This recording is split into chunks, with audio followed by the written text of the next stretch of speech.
여러분 반갑습니다. 좀 늦은 시간에 촬영을 해서 낮은 목소리로 말씀을 드리니까 여러분들이 좀 이해를 해주시기 바랍니다. 우리가 방금까지 살펴본 것들을 종합하면 1910년대 무단 통치까지 공부를 했습니다. 기억나시죠? 이제 1910년대 많은 독립운동들이 있었지만 그 가운데서 가장 큰 것을 하나 꼽으라면 선생님은 3.1운동을 이야기를 할 것 같습니다. 3.1운동이 일어남으로 통해서 우리나라는 대한민국 임시정부라는 통합된 지도부를 만나게 되고요. 또 3.1운동을 통해서 일제가 우리나라를 통치하는 방식도 무단 통치보다는 조금 더 표면적인 부드러움을 나타낸 문화 통치로 바뀌게 되지요. 오늘 3.1운동부터 대한민국 임시정부까지 같이 한번 살펴보도록 하겠습니다. 일단 3.1운동을 이야기를 하려면 두 가지 배경을 이야기를 해야 합니다. 하나는 우드로 윌슨 대통령이 제1차 세계대전이 끝나고 난 다음에 그 전쟁의 뒤처리를 논의하기 위해서 모인 열강들의 파리 강화 회의에서 나온 것이 바로 민족 자결주의입니다. 그러니까 열강들이 지금 승전국과 패전국으로 갈린 상황이지 않습니까? 그러면 그 패전국의 식민지였던 나라들의 입장이 승전국 정부의 입장과 동등하게 취급을 받아야 한다, 이 말이 바로 민족 자결주의 되겠습니다. 그런데 이 민족 자결주의는 한 민족이 자신들의 운명을 스스로 결정할 수 있어야 된다라는 말로 받아들여지면서 승전국 식민지들 안에서도 이 민족 자결주의를 적용받고자 하는 움직임들이 나타나게 됩니다. 대표적인 나라가 우리나라였어요. 우리나라는 일본이 제1차 세계대전의 승전국에 포함되어 있었기 때문에 민족 자결주의가 적용되지 않았어요. 하지만 적극적으로 민족 자결주의를 우리도 적용받고 싶다라고 계속해서 어필을 했습니다. 또 그것과 함께 이 당시에 소련이 만들어지거든요. 소련은 전 세계의 다른 나라의 억압을 받고 있는, 억누름을 당하고 있는 나라들을 우리 소련이 도와줄게 라고 약속을 합니다. 그러면서 민족 자결주의와 비슷한 입장을 내놓기 시작했어요. 이러한 두 가지 배경들이 나타나게 되면서 3.1운동이 일어날 수 있는 큰 배경들이 되었구나라는 걸 아실 수 있을 거예요. 넘어갑니다. 그래서 우리는 민족 자결주의를 적용받기 위해서 대표단을 파리 강화회의에 파견합니다. 신한청년단이라고 하는 우리 독립운동가들이 모인 단체가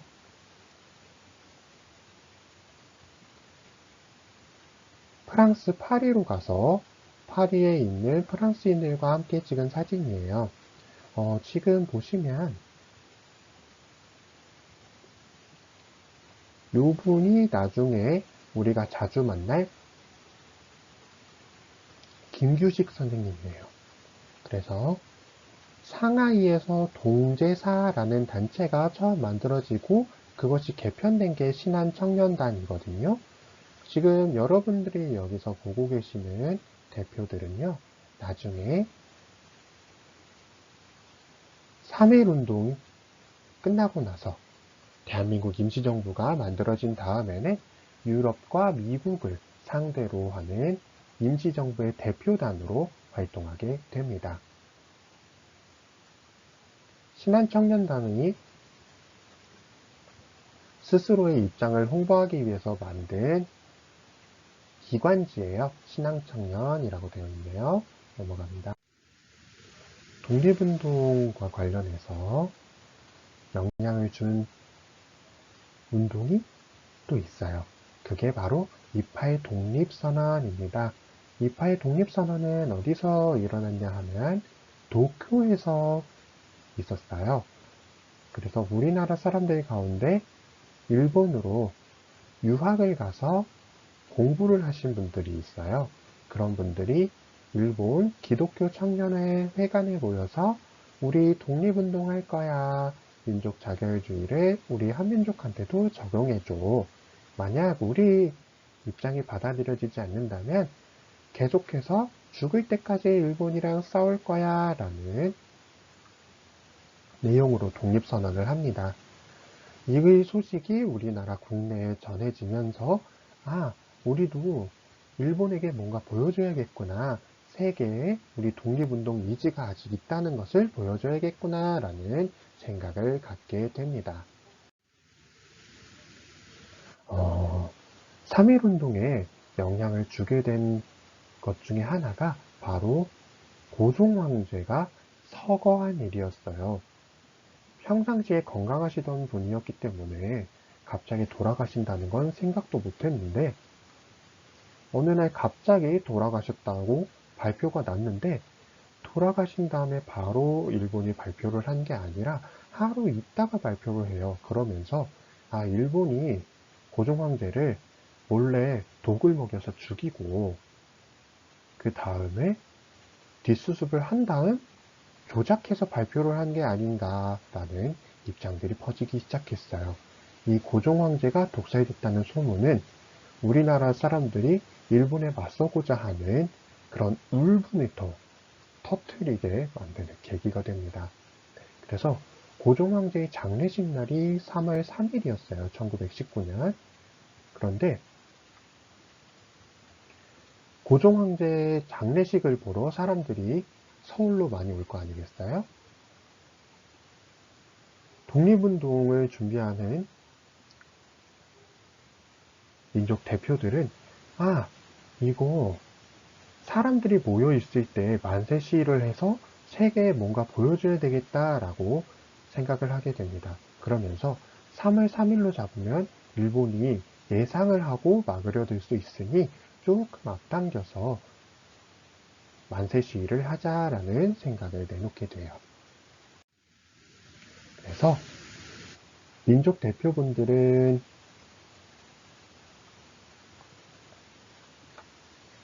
우리나라의 각 종교 대표분들이 모두 33분이 모이게 돼요. 그래서 한용운 선생님 댁에 모여서 독립선언서를 작성하게 됩니다.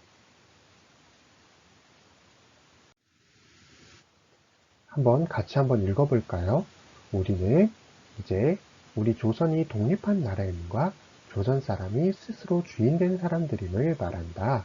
이에 세계 모든 나라에 알리어 사람들이 모두 평등하다는 큰 뜻을 분명히 밝히며 이로써 우리 후손 만대의 말에서 민족이 스스로 있게 하는 올바른 권리를 오래갖게 한다. 이런 내용으로 시작을 합니다.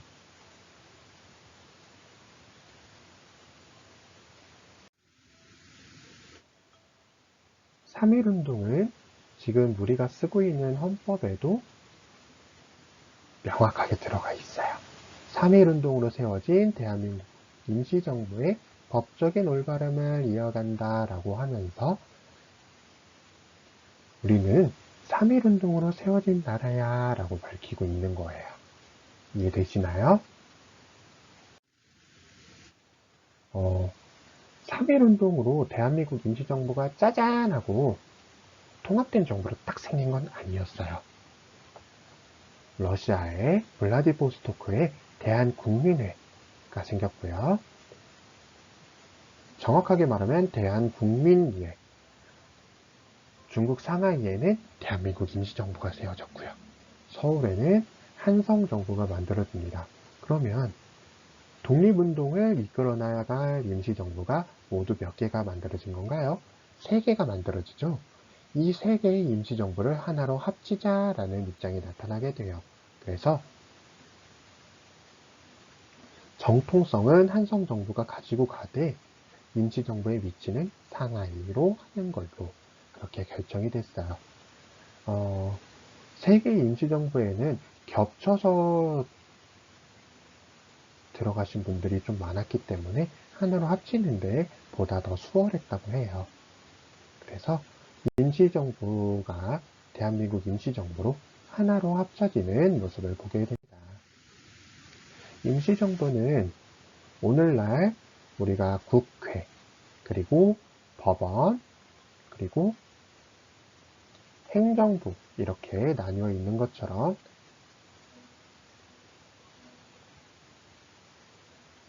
중앙에 삼권 분립을 명확하게 나타냈어요. 그래서 법과 관련된 일은 법원에서 처리를 하고 행정부는 임시 대통령과 또 임시 대통령과 함께하는 국무원,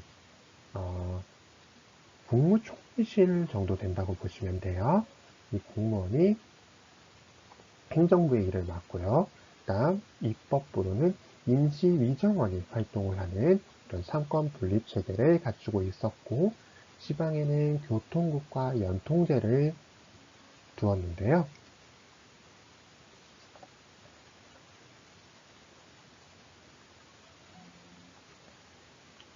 교통국 같은 경우에는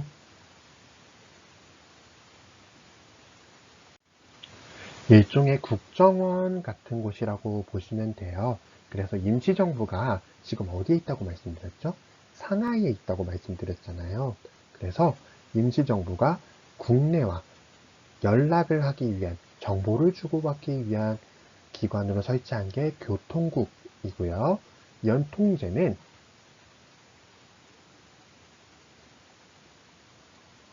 행정조직이에요. 그러니까 우리가 지금 무슨 구에 살고 있죠? 강서구에 살고 있죠. 무슨 시에 살고 있나요? 서울시에 살고 있죠. 이런 식으로 서울시, 강서구, 방화일동 이런 식으로 행정 조직이라고 보시면 돼요. 그래서 연통제로 이렇게 시나 구나 군을 나눠 놓고 교통국을 통해서 연락을 했구나 라고 보시면 이해하시기 쉬울 거예요. 그래서 연통제에는 일종의 시장, 구청장 같은 분들인 총판, 독판, 군감, 명감을 두었는데 요거는 참고로만 봐두시면 되겠습니다. 대한민국 임시의정원에서 사용한 도장이에요. 독립운동가분들이 잘 간수를 하고 계시다가 국회 도서관에 기증을 하셔서 오늘날에는 국회 도서관에서 만나보실 수 있습니다.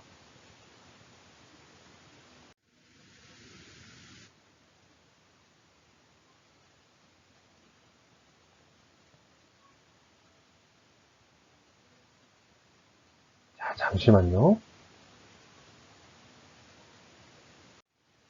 연통제 영상은 지금 PPT 녹화 과정에서 조금 문제가 있어서 댓글에 링크로 남겨 놓을게요. 그러면 그 링크로 들어가서 보시는 게 좋을 것 같습니다.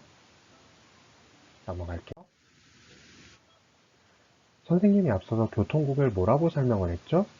교통국은 일종의 국가정보원이다. 그래서 상하이, 즉 해외에 있는 임시정부가 국내와 정보를 주고받고 연락을 하기 위한 기관이었다라고 했는데 조지 쇼라고 하는 영국인 분이 자기가 하고 있는 이륙양행이라는 가게 2층 그리고 3층을 교통국 시설로 사용할 수 있도록 그렇게 도움을 줬어요. 그래서 이 이륙양행은 우리나라의 안동에 있었습니다. 그래서 이 안동에서 겉으로 봤을 때는 가게처럼 보이지만 실제로는 임시정부에서 일하시는 분들이 서로 정보를 주고받는 주요한 공간으로 사용됐던 곳이에요.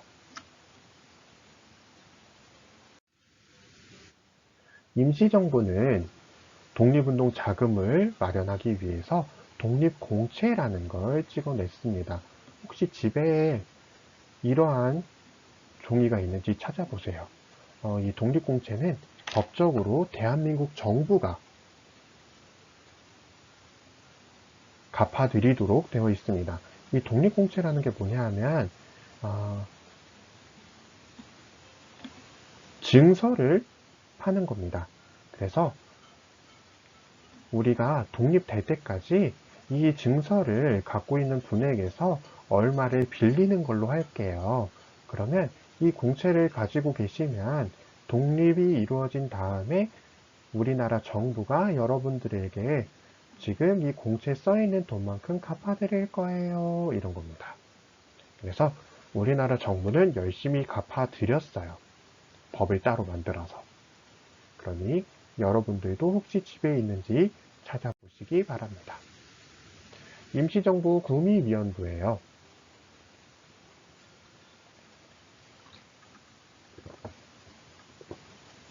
근데 좀 낯익은 분이 보이죠? 앞서서 신한청년단 사진에서 만났던 김규식 선생님이 여기도 계시네요. 그래서 신한청년단에서 파리 강화회의에 참석하기 위해서 보낸 대표단들을 이어서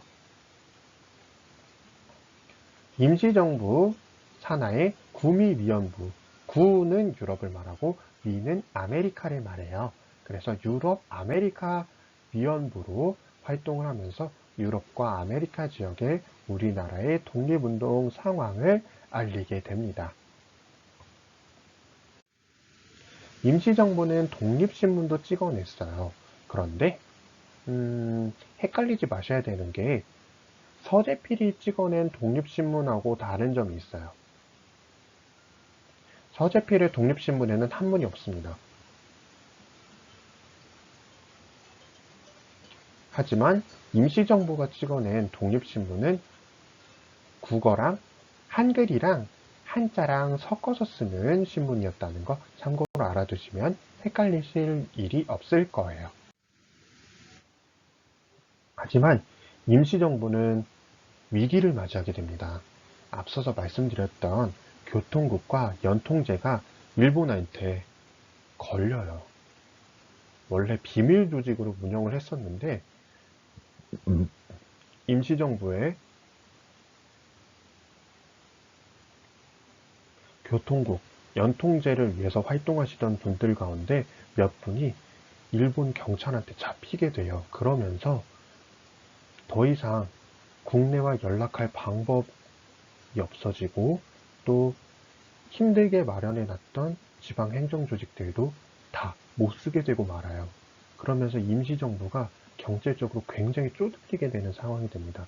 왜 그러냐면 연통제와 교통제를 통해서 세금도 걷고 독립공채도 팔고 막 그랬는데 이제 그걸 일본의 눈을 피해서 할 수가 없게 되니까 임시정부가 되게 위기에 처하게 돼요. 이 위기에 처한 임시정부의 앞날을 놓고 독립운동가분들이 회의를 만들어서 우리가 어떻게 나가야 할까 민논하게 되는데 문제는 독립운동가분들이 나가고자 하는 길이 서로 달랐다는 거예요. 그래서 임시정부를 없애고 새롭게 만들자는 파, 아니다, 좀 고쳐서 나아가면 된다라는 개조파, 아니야, 임시정부는 고칠 게 없어, 그대로 쭉 나가자라는 고수파로 나뉘어서 서로 찢어집니다. 그래서 고수파는 고수파대로, 개조파는 개조파대로, 창조파는 창조파대로 서로 다른 길을 걷게 되면서 임시정부는 정말 힘들어지게 돼요. 이것을 어떻게 해결해 나갈 수 있었냐 하면 나중에 임시정부에서 한인애국단을 통해서 독립운동을 한 것을 중국 정부에서 보고 도와주게 되면서 조금 상황이 나아지게 됩니다. 그때까지는 임시정부는 많은 어려움을 헤쳐나가야만 했어요. 자, 그래서 임시정부 이야기까지 같이 한번 살펴보았습니다. 내용 잘 살펴보시고 그 다음에는 실력 양성 운동을 같이 한번 살펴보도록 하겠습니다. 실력 양성 운동 이전에 1920년대 문화 통치에 대해서 잠깐 이야기할 시간이 있을 겁니다. 오늘 영상은 여기서 마무리 짓겠습니다.